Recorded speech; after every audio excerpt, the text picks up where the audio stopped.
اللہ عز و جل نے جہاں ماں باپ کے حقوق کو بیان کیا ہے وہاں پر اولاد کے حقوق کو بھی بیان کیا ہے۔ ماں باپ پر لازم ہے کہ وہ اپنی اولاد کی ضروریات کو پورا کریں، لیکن ہمارے معاشرے میں اس کو اپریشیٹ نہیں کیا جاتا، بلکہ اس کو کہہ دیا جاتا ہے بچے اور محنت کرو، ابھی تو کچھ بھی نہیں، فلاں نے تو اتنے نمبر لیے تھے، تم بھی لو نا، پتہ چلے۔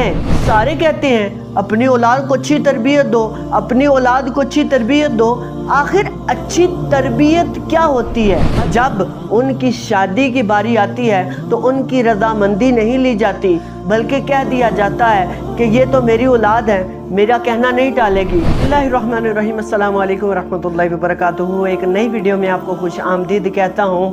جس طرح اللہ تبارک و تعالی نے والدین کے حقوق بیان کیے ہیں اولاد کے لیے، اسی طرح والدین کے لیے اولاد کے حقوق بیان کیے گئے ہیں۔ امیر اہل سنت اپنی کتاب 786 نصیحتیں، اس کتاب میں لکھتے ہیں والدین کو چاہیے کہ سب سے پہلے اپنے بچوں کو دین کی ضروری تعلیم دیں۔ اس کے بعد صحابہ کرام اپنے بچوں کو بہادری کی تربیت دیا کرتے تھے۔ آپ بھی اپنے بچوں کو بہادر بنائیں، لیکن ہمارے اس دور میں، اس وقت میں اپنے بچوں کو بزدل بنایا جاتا ہے۔ کھانا کھا لو وگرنہ وہ آ جائے گا، کھانا کھا لو یا یہ کام کر لو وہ آ جائے گا۔ اس طرح بچہ بزدل ہو جاتا ہے۔ اسی طرح بچوں کو موبائل سے دور رکھنے میں ہی عافیت ہے۔ اسی طرح بچپن ہی سے اپنی بچی کو حیا کا درس دیجیے۔ ماں کو چاہیے کہ چھوٹی بچی کو چست پجامہ نہ پہنائے، تنگ پجامہ، ایسا پجامہ کہ جو ٹانگوں سے چپکا ہوا ہو، ایسا پجامہ نہ پہنایا جائے چھوٹی بچی کو، کیونکہ چھوٹی بچی جب بڑی ہوگی تو اس کو عادت ہوگی اس کی۔ اب جب اس کو عادت اس کی نہیں ہوگی تو وہ تنگ پجامہ نہیں پہنے گی۔ اسی طرح گھر میں مدنی چینل چلتا رہے گا تو آپ کے بچوں کی اصلاح کا سامان ہوتا رہے گا۔ شروع سے ہی بچوں کو زیادہ کھانے پینے اور اچھے لباس سے بے رغبت کیا جائے۔ اسی طرح بچوں کی جتنی فرمائشیں پوری کریں گے اتنی بڑھتی جائیں گی۔ اسی طرح شروع سے ہی کنٹرول کرنا چاہیے۔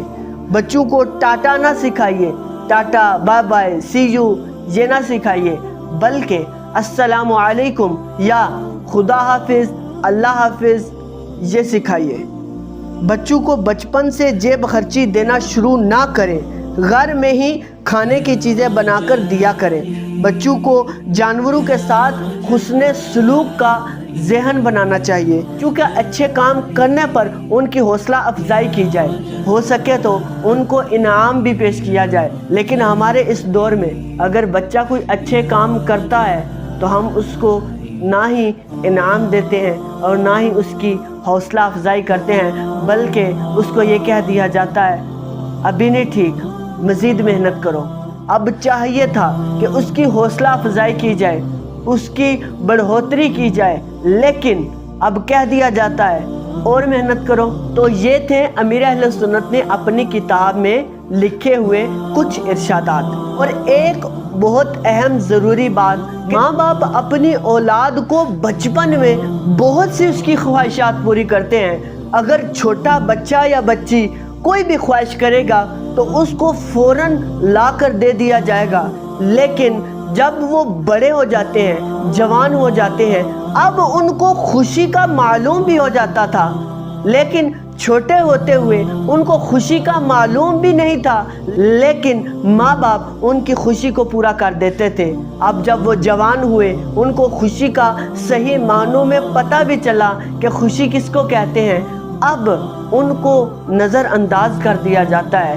جب ان کی شادی کی باری آتی ہے تو ان کی رضامندی نہیں لی جاتی، بلکہ کہہ دیا جاتا ہے کہ یہ تو میری اولاد ہے، میرا کہنا نہیں ٹالے گی، بلکہ اب چاہیے تھا کہ اس کی رضامندی لی جائے کہ فلاں جگہ تمہاری شادی کرنا چاہتے ہیں، کیا تمہیں منظور ہے؟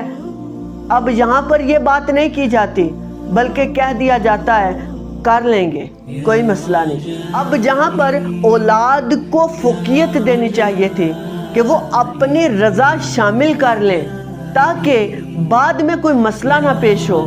اب وہاں پر رضامندی نہ لی جائے تو بعد میں مسئلہ ہو سکتا ہے کہ آپ نے کون سا ہماری رضامندی لی تھی, ہم اس رشتے سے راضی ہی نہیں تھے, آپ نے کر دی, اب پچھتاوے کا کوئی فائدہ نہیں ہوگا کیونکہ وہاں پر رضامندی نہیں لی گئی تھی. اور نمبر 2, دوسری بات کہ جب آپ کی اولاد کوئی اچھا کام کر کے آتی ہے تو اس کو اپریشیٹ کیا جاتا ہے, اس کی حوصلہ افزائی کی جاتی ہے کہ ماشاءاللہ بہت اچھا کام کیا ہے.